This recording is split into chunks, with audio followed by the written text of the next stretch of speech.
Hello and welcome to Comedy in a Nutshell, where in each episode I talk to a crafter of laughter about the worth of mirth. I ask them to take all of their knowledge and experience and summarise what comedy means to them in a nutshell.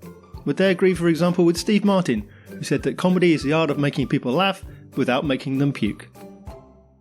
I'm the comedy nerd who's seen more than 1,800 different comedians perform live comedy, and you can find out more about my journey in comedy fandom on my website, thecomedynerd.com. Please also take a moment to like, subscribe, rate, review and share the podcast. Thank you. My guest this episode is a writer and comedian who co-hosts South London's Comedy Bandits, a club that's been named Chortle's best open mic night in London for the last 2 years. They made their debut at last year's Edinburgh Fringe and this year return with their sophomore show. It's stand-up comedian Alfie Packham. Do you remember growing up, comedy being a big influence on you? Was it an early thing in your life? Yeah, I was well into. Yeah, I really liked Bill Bailey. I used to watch his stand-up. Sort of, they didn't call them specials. They're just videos, I guess. Mm. They didn't have any other name, right? VHS is like Part Troll and Bewilderness and Cosmic Jam. I just was obsessed with him, and then it sort of branched out to other stand-ups. And yeah, so I think it was like just the way he was commanding the stage, and like it was also lo-fi compared to it's like feature-length videos, but it was just a guy. And I was really I had something about the way he made the adults in the room laugh, and I found it quite, I don't know, beguiling. Yeah. Were you a jokester or a prankster yourself growing up? I guess so. Not early on. I don't think anyone would have remembered me as that. Early on at school, I was way too shy for that, and I just stuck to my little group of nerds. But actually, later on, I did become more of a clown, and I was quite into trying to make people laugh, and not that I was particular. I probably wasn't. No kid's that funny, are they? I mean, I don't know what I was doing. I don't know what I was trying, but I did become quite obsessive about comedy, and I used to actually nick jokes of Bill Bailey's and tell them at school and stuff, actually. And then there's other stand-ups as well, like I don't know, Michael McIntyre and Peter Kay and people like that. I mean, they're just becoming huge, and people like that. And obviously, just you watch other stuff you don't like sort of notice, like Friends and The Simpsons and stuff seep in as well. Yeah. So, what was your own path then into comedy? What made you want to start doing it? Oh, well, I was like, I always used to really think it was, I don't know where it started exactly, but I do remember thinking like, I would like to get into that when I'm older. And I definitely applied for universities with that in the back of my mind. I used to look up the Wikipedia entries of comics, and it would usually be Oxbridge. So I'd be like, all right, I'll go to Oxford then, or Cambridge, because all the footlights went there. And then I didn't get in. And but I was like, that's literally what I was doing, even though I was, telling myself I was into the English literature. It was really actually just because the comics we went, and I thought that was the way to become a comedian. So that was always like in the back of my mind as a kid. It's weird to think of it now, because I don't know if I actually was consciously doing that, but I that's what I was that's what I was doing. And I still do that sometimes. I think, oh, what's the route in here? And then I sort of like go down a weird path with things like, and end up somewhere I didn't expect because of that. Like I ended up writing for my student paper, like, because I thought, various comedians had written for it in the past, and I thought maybe but that's not how they became comedians. That's what because that's what their Wikipedia said. So I was like very kind of clueless about how to actually get into comedy. Turns out doing comedy was the answer, but like it took me a while to figure that out. Yeah. So do you remember your first gig? Yeah, it was actually, my first gig was in the Cav, the Cavendish Arms in Stockwell. And it was, one of those bringer gigs. And I had a couple of friends who'd done comedy, Ali Woods. Yeah.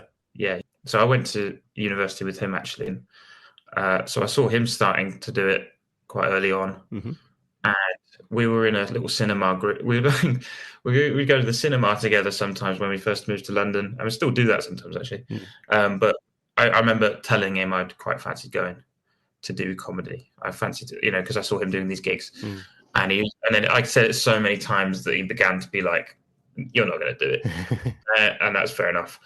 And I also had another friend called Lawrence at work who had done stand up, and he was like, "Oh, I might get back into it." So the combination of those two, I sort of like, okay, I'm going to sign up for an open mic, and I went, and I took the day off work and was pacing up and down my flat all day, working out what my stuff was going to be.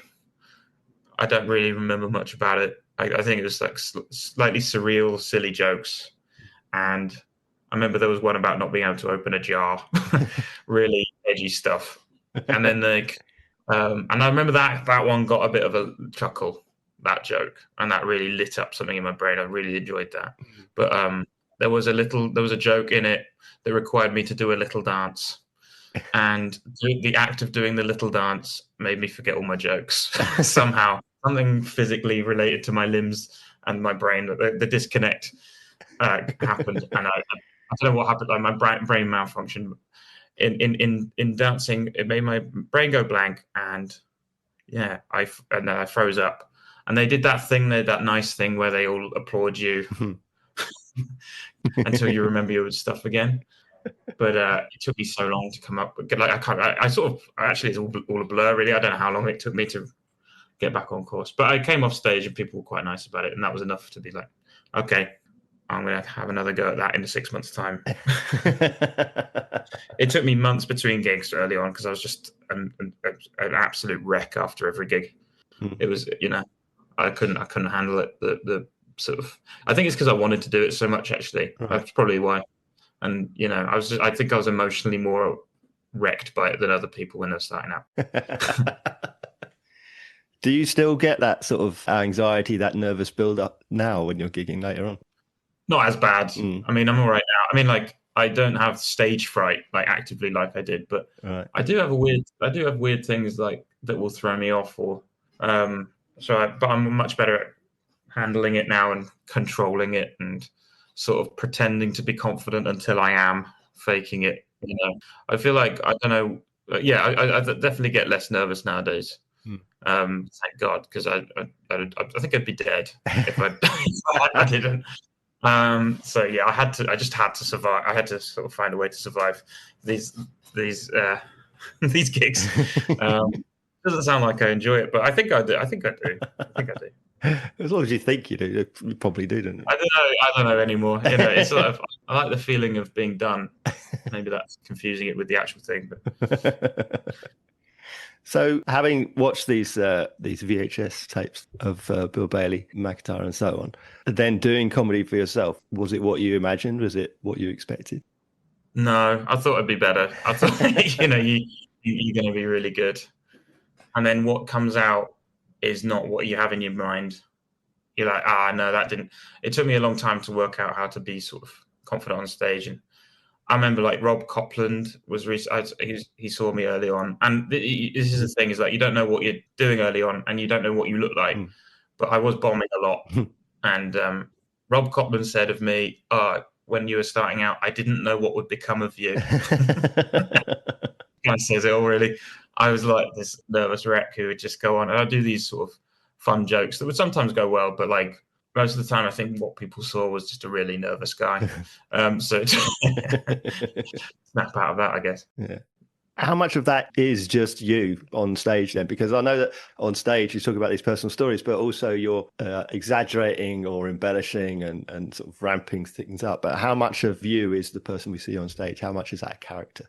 Yeah, I think it's sort of like a version of me that I kind of want to be. I kind of want to be confident and kind of, I'm sort of in my head, I'm pretending to be the kind of guy who wants to talk to a room full of people, which probably doesn't suggest that I'm the most natural performer, but I do actually really enjoy it. So it's sort of a weird combination of lies and authenticity, the persona thing. I don't know. I feel like it's just I feel like I'm being honest up there, and I feel like it's emotionally true, even if I'm making stuff up. And I think that's when I started to make people laugh, is actually when I started talking about real stuff. And because I used to make up everything before, I used to come up with stupid, surreal stories. Sometimes I'd go along with it. Sometimes I'd be like, "That's not real. Stop lying." And then it started to pop more when I was like, "Actually, I'm just going to say some stuff that happened, but also make it interesting, hopefully." Yeah. How about competition then? What's your track record like in competing against your peers, and how do you feel about competitions? Why do you want to know that? Yeah, fair enough. I think early on it used to. I think until like recently, it consumed a lot of my. Early on, you're just trying to learn how to do comedy, and then you're pitted against your mates in comedy in mad pub competitions, and then they'd be just devastating sometimes. You'd be like, you build them up in your head and then you bomb or whatever. But I think I think actually I've got a decent record. I won one. I won the Cav one actually. That was a good return to the Cav. That was a proud moment actually. I could be cool and pretend it wasn't, but actually I got a trophy and I bloody loved it. I've not let go of it. It's what was it 2020? I think it's the 2022 Max Turner Comedy Prize. That's what it is. And I was over the moon with that because it was a real monkey on my back that I'd get to the finals of these things and never quite get there. But nowadays I'm like, I don't enter those sorts of things anymore. I just focus on the shows because you've got to stop entering new act competitions at some point. It's sad otherwise. It's some spectacular. I think some of my worst memories are those competitions. I remember not worst memories, maybe not of my life, but maybe comedy, the Bath Comedy Festival one. I remember I had a real attack of anxiety. It was the last time I had a proper freeze up of stage fright. Properly, I got dry mouth. I just couldn't talk. I was like, and I asked an audience member for their drink, and they said no. And I was like, yeah, fair enough. And that was pretty bad. You mentioned about obviously some comedians that you saw early on. Do you still watch comedy now that you are a comedian? Do you watch it differently? Do you see it in the same way as you did? I still really enjoy it, and I still pick it apart and watch it in pretty much the same way as I ever did, I think. Because I always used to watch it as if I was a comedian anyway. I don't think I've ever watched it like a normal person. Like a normal fun person. I think it's just I'm just endlessly interested in it, and all kinds of stuff. I'm just want to know how it works, want to see how it works, and I love it. I think it's my way of my girlfriend thinks I'm weird. I just come back from a gig and I start watching a stand-up special or something. She's like, I wind down sometimes. It's just really, I'm really into it. But I could see, it's definitely changed in the sense that I can see certain tricks and I know how I've joined the magician's circle or whatever they're called, and I know how it's done. So I'm sort of more like watching it like, bravo, well done. But in a kind of, it's still fun for me. Yeah. Does seeing those works, those videos, does that reinvigorate you or re-inspire you? Are there people performing today who continue to keep you inspired? Yeah, loads. Absolutely, yeah. Loads of them make me feel like, I should be trying to be more, trying more at what they're doing, and then I'll see someone else, and I'm like, definitely. There's different facets of different people that they'll always be doing something well that I think, I could do more of that or that or that. Josh Pugh the other day, I was just watching something he did. Is special. And I was just like, he just keeps it so simple, doesn't overcomplicate it, but it's so great, so well written. And I was like, I was thinking about my own show and thinking like all these, overcomplicating things I was thinking about doing with it, and then I watched him and I was like, but it doesn't have to be this sort of just trailing off now. That's great audio for you there. Also, you as a writer, I know you've written for things like the Now Show, the News Quiz. When you're writing material, how do you go about differentiating between if you're writing for yourself or you're writing for somebody else? In writing your own material, do you write things and sort of think, well, I wouldn't say that, but so and so might say that, or vice versa? Yeah, I literally just picture what the host or presenter or whatever is. I try and listen to a lot of them, absorb it, and then think, what would they say, and try and put it through my sort of own, put it through my. I'd say Chat GPT, but I'm like, I think that's called my brain. I think that's my brain. That's what I'm trying to describe. But I literally just picture it in their voice, and try and even write it to their cadence and their sensibility, and just be like, it's like a bit of a puzzle. These quiz shows, these news topical shows, they're like, there's formulas to these jokes, and there's each show will have its own distinct sort of voice. It's very different to stand up, I think, because stand up is more like, what would I say? I don't know.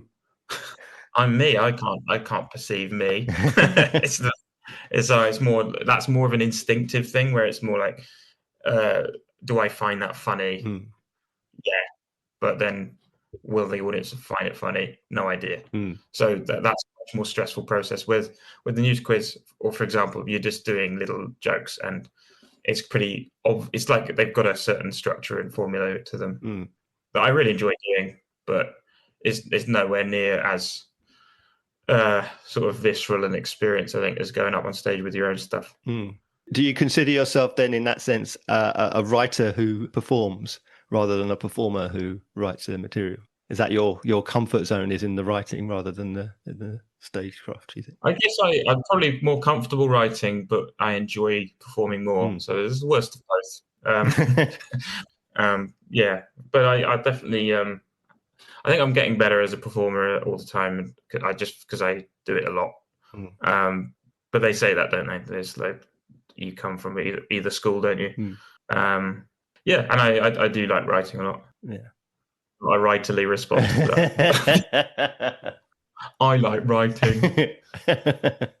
What about when you're writing, perhaps for the Now Show, for example, and then you think, actually, that works for me, I'm going to keep those jokes? Do you keep things for yourself? And similarly, do you keep in jokes that perhaps aren't performing particularly well in front of an audience, just for your own amusement? Yes to both. Yeah, I've definitely, yeah. I've kept, although very rarely with the topical jokes. I don't do much topical stuff. There's like the occasional one-liner where I'm like, actually, that's probably, that kind of goes with something I've written already. Yeah, I did one about the Pope recently, and then I was like, actually, I love that for me. That's my Pope joke, that is. And then yeah, there's little sort of things in my, like, that I always have, that I sort of throw in, and that bomb every time. Not bomb, but sort of don't get much of a response every time. And I'll be working with someone like doing sort of directing sessions with Sam Ely, another comic, and he gets annoyed at me. He's like, why do you say that every time? It never does well.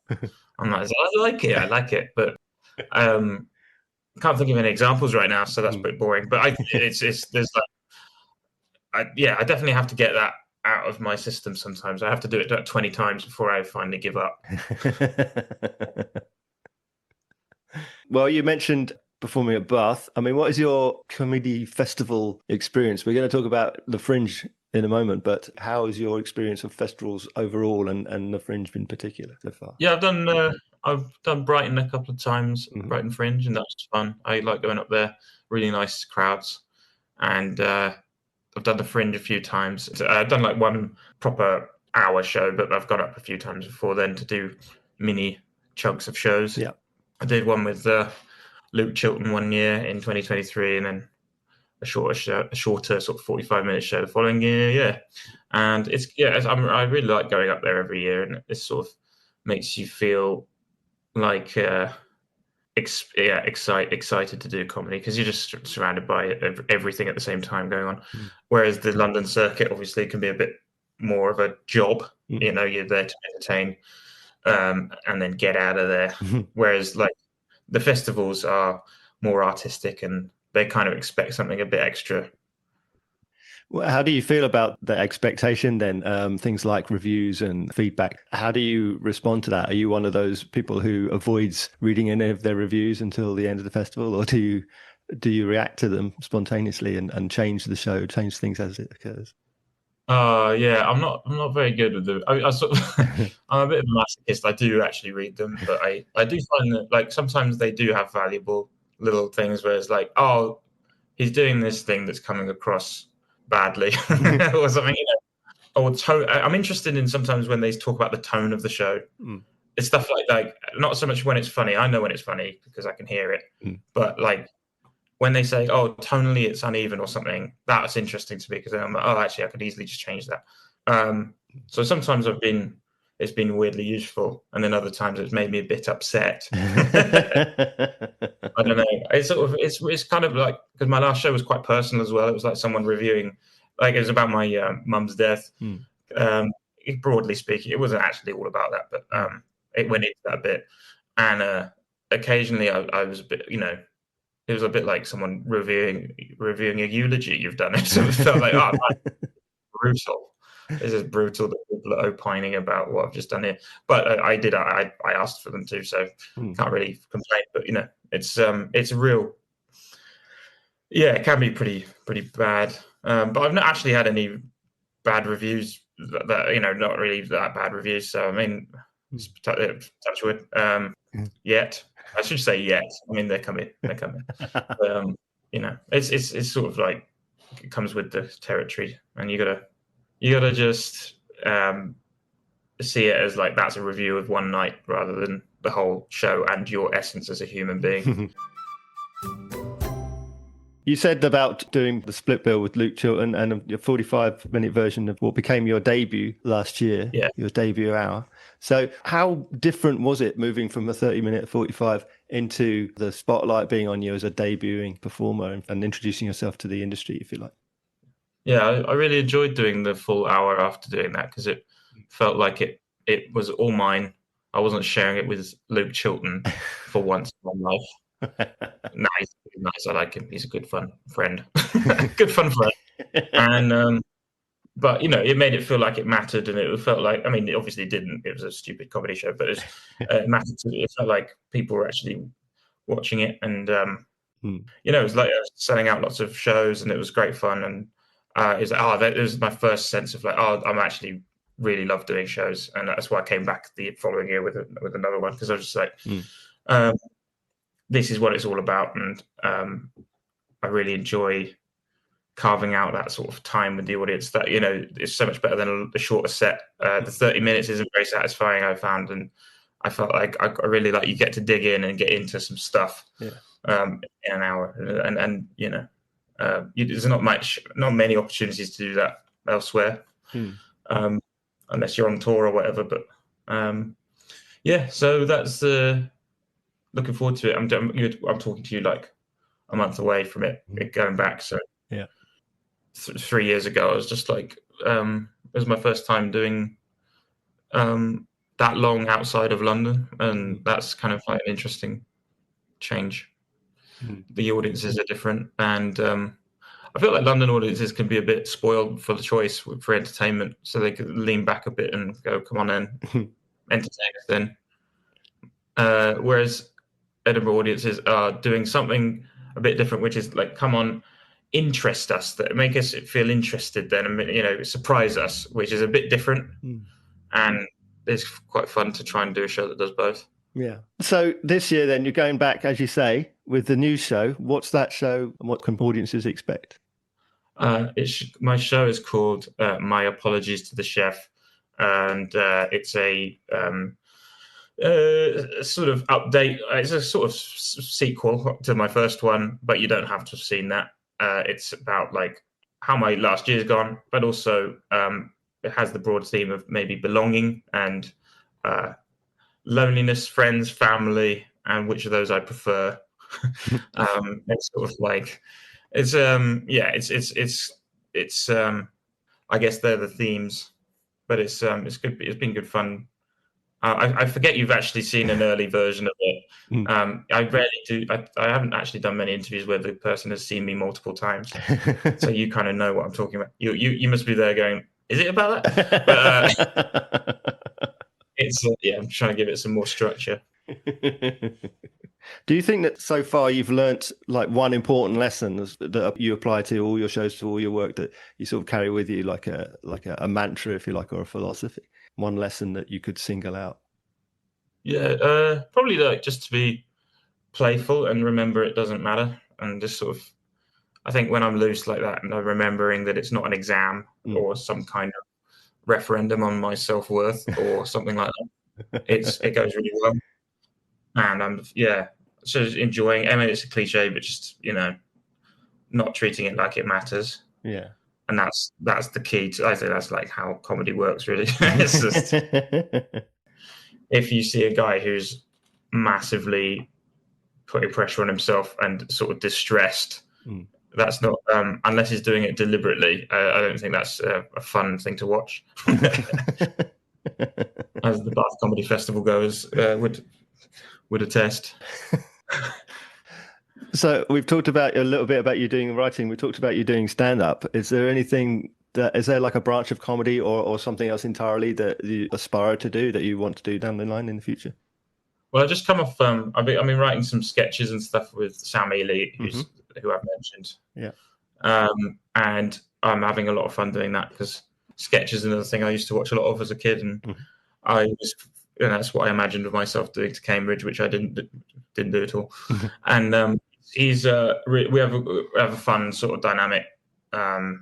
We've known each other for a few years, since we started, and started stand up, and but we've just started making sketches, and a couple of them have done well on TikTok, and we're just thinking we've just started a channel on there, and we're going to post some more because that's what the people want.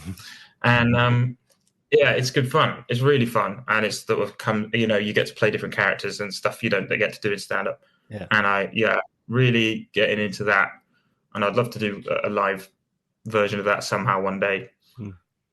So yeah, I'm not just a stand up, really. I feel like I don't see it as. I feel like it's all part of the same thing, Yeah. It's just comedy in general. Yeah. That's what I want to do more of.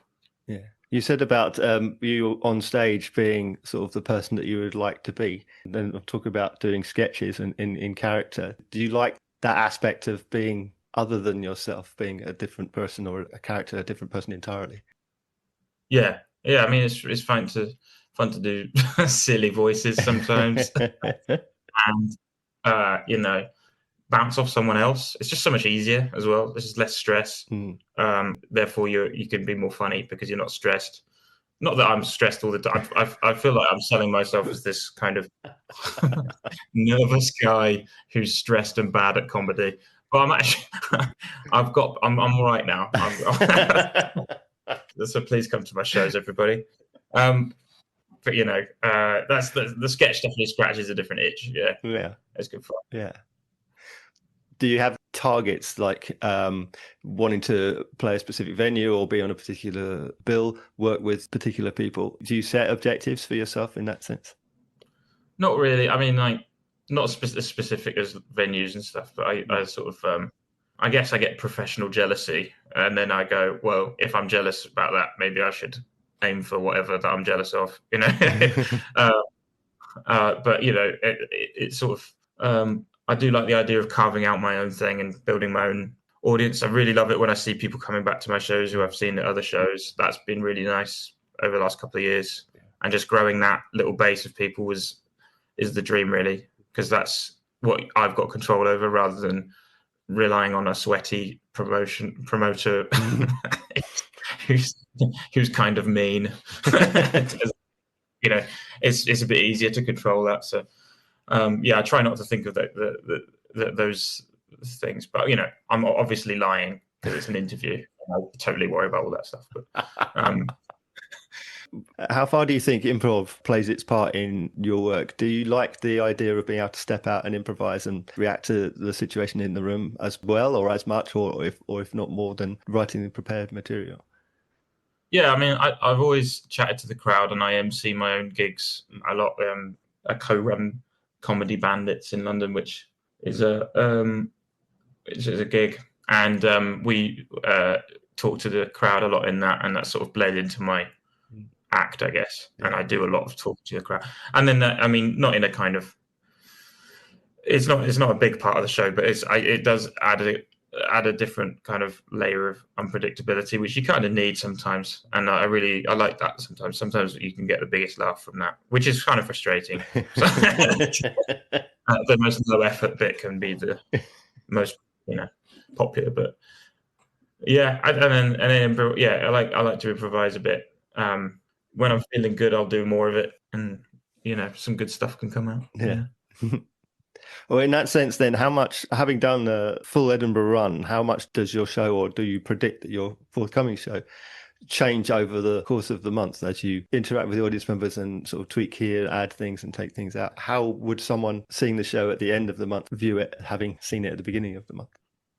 I think last year it was broadly the same, but it definitely tightened up, and I then started to get looser and more silly in between bits, and it's just like the best bit is just when you're just completely sure of every part of the show, and it's all firing on all cylinders.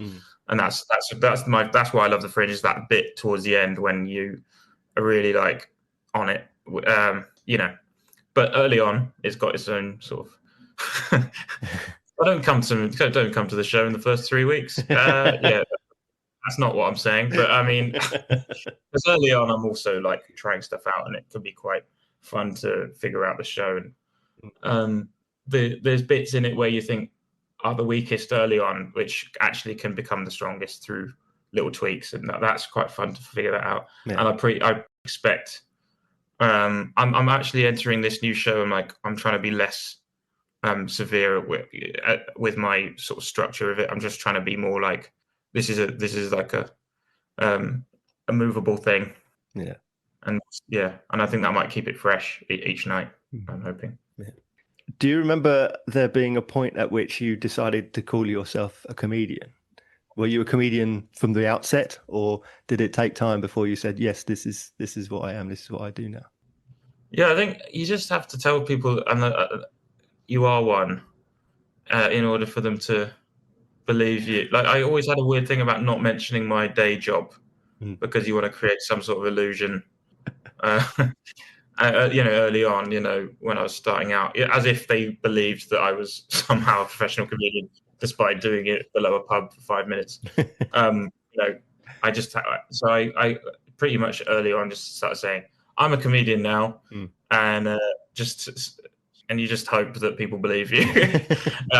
What does it even mean? But yeah, if you're doing it, you kind of are one, I think. So what then do you think have so far been your best and worst experiences being a comedian or in comedy? Worst, there's just like some of those early bombs. I mean, Bath is up there, obviously.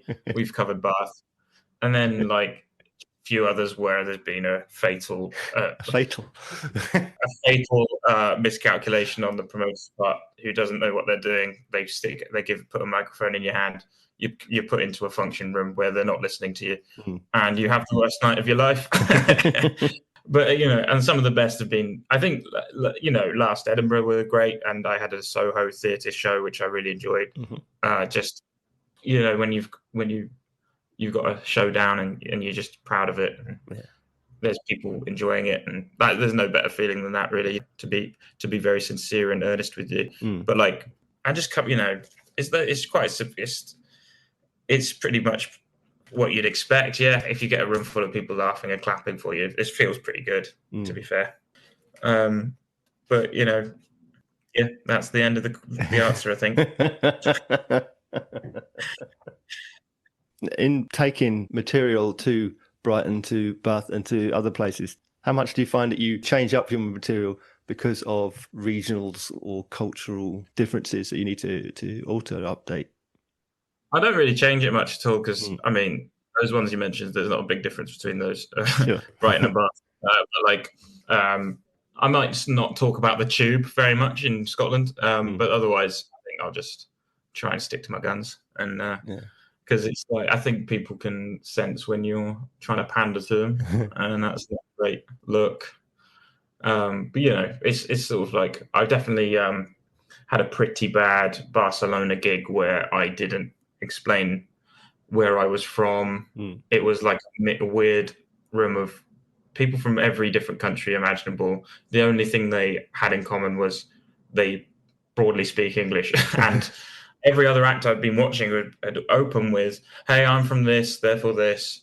I'm from this place, therefore this place." This stereotype, and I was getting like, "Oh, this is so boring. I'm going to go up and just do my own thing and make be a kind of off-kilter guy." And then I realized that was a completely massive error because what these guys were doing was explaining who they were, which was quite valuable to this crowd to understand them. And I had a pretty spectacular bomb there. And then the following gig in Barcelona, I did that. I said who I was and where I was from, and it went very well. Yeah. And then you realize, actually, sometimes you do need to have a bit of preamble. So yeah, I think abroad is a bigger thing to sort of make changes for. Yeah. Something you said about early on was about watching yourself, seeing yourself. Are you now sort of mindful about how you are perceived? And a lot of what we've been talking about is that nervous energy and just there about performing abroad, about setting out your stall, saying about who you are. How mindful are you of your stage persona in the perceptions of the audience at this point? With the stage on stage, I'm not so fussed really. I mean, like I think as long as I don't think you should overthink that. Otherwise, you start to fall apart. I mean, I'm doing it currently whilst in this interview with you. It should be like I don't know how to finish I don't know how to finish the answers to questions. Okay. Is that the end of the? There's a pause, and then I'm like, do I carry like you, Louis, throwing me over Zoom? And I'm like, do I just carry on saying stuff until? Yeah, and I do I mean that is constantly going through my mind. Am I just saying that because I've heard something else said by another comedian on a podcast in the past that I thought, yeah, that's cool. I'll use that. Am I doing that subconsciously? Yeah, it's a nightmare actually. This interview, Mark. So it's great. It's great. I think in this more uncontrolled sort of situation, I'm just like, I don't know. I don't know what to sort of do with it. But with stand-up, it's pretty established. Like, there's no dialogue going on. Yeah. I've made it weird now. No, I've never been accused of Louis Therouxing anyone before. I quite like it. Nice. I think it's either that or there's just a delay on Zoom. I don't know what's going on. We're Louis Therouxing each other. Yeah. What about the industry side of it then? Because comedy is so important to me as an entertainment that the people who are inside of the industry get maybe a jaded outlook because it doesn't have the zeal that it once had, because it's now a job, it's work, and you put a lot of effort into it. Yeah. Does it still hold that appeal? Is the weight of the industry and the expectations of the industry overwhelm the joy in the performance for you, or do you still get as much fun out of it as you did early on? I think I'm still having as much fun. I think it's like the industry stuff is, I don't know. I'm trying to think like, is that, I sort of have it separate. I feel like there's the comedy bit and then there's the industry bit. And they're two different games that you're playing at the same time. And I'm in the industry where I'm like, I have no idea what's going on. There's some people who are amazing at schmoozing and you just end up like seeing them on, like at a table with a bunch of like high fly, like sort of executives and famous comedians. You're like, how did they just talk their way into that? That's mad. But there's like, I'm trying to focus on the comedy side of it because that's, as I say, the bit I enjoy. And you definitely see people get bitter, and you try and you go, God, that's a bad vibe to be around. It's just a bit of a, and I totally see how people get there, but you've got to just try and be like carving out your own thing and just try not to look over your shoulder too much. Because I've been doing it a while now, where I have got friends who've got quite successful, I'm like, that's great, because it just means it's possible to do that. I'm trying to see it like that, rather than, you get envious over stuff, but that's a motivational thing, I think, for me. I try and see it like that, or at least I try to. You've got me in a mood where I believe that, but maybe on another day I'd be like, yeah, it's shit.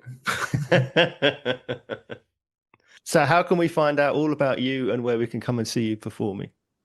Oh yeah, well, I'm on Instagram and TikTok and stuff, and I've got dates of shows coming up. I've got the Edinburgh Fringe coming up. I'm at Underbelly Dexter room in Bristol Square, and that's at 7:15. So that'll be a key one to come to, I would say. Mm-hmm. But I'm always running these gigs in Clapham with Caroline McAvoy. I'm always hosting on there or appearing on there, and yeah, you can easily come across me. Yeah. Then I'll ask my last question, which is the same question I ask all of my guests. How would you sum up comedy in a nutshell? Well, you said that. You said, you warned me that you'd ask that, and I actually come up with an answer to that. I guess it's sort of the first thing that came to my head was organized fun, but that's the most miserable description of comedy I could possibly give you. But it is kind of just sort of manufacturing the same. Oh, I know, can't say that. It's so boring. So what else? What have other people said to this? Yeah, good fun, I think. I guess at the moment I think it's good fun. Yeah, yeah. Oh God, what a bad answer. But yeah, I think trying to pick it apart is where it dies. So let's leave it. Let's leave it. Let's leave it alone. Alfie, thank you so much for being my guest. It's been a pleasure. Thank you. Thanks, Mark.